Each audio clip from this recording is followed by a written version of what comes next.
Herkese merhaba. Asumancı Mutfağı hoş geldiniz. Bugün kuru öksürük için iksir gibi bir tarif hazırladım sizler için.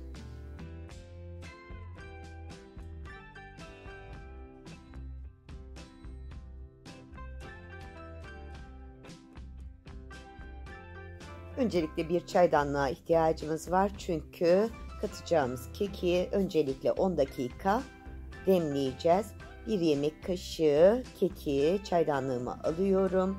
Üzerine ise 400 mililitre kaynar suyumu ekliyorum ve kekiğimi 10 dakika demliyorum.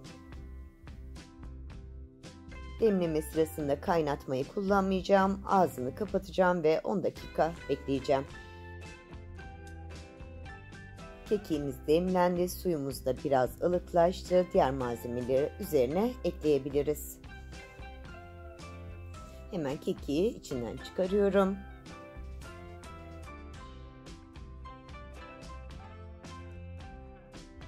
Üzerine 1 yemek kaşığı süzme balı ekliyorum.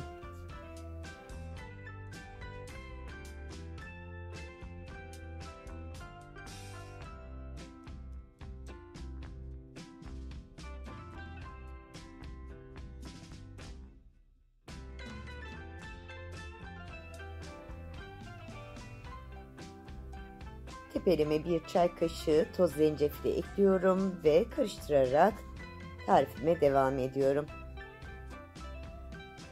Yine 1 çay kaşığı zerdeçal ekleyeceğim. Zerdeçal da öksürüğe oldukça iyi geliyor arkadaşlar.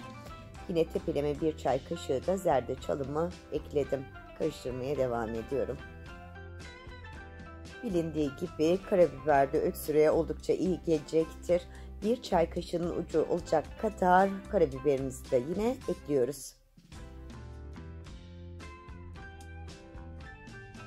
Son malzemem ise limon.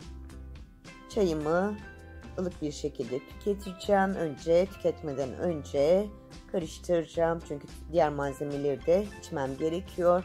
Önce karıştırıyorum. Fincanıma, bardağıma çayımı alıyorum. Ve 8-10 damla olacak kadar limon suyumu ekliyorum. Sabah akşam olmak üzere 2 çay bardağı, toplamda 2 çay bardağı kullanabilirsiniz.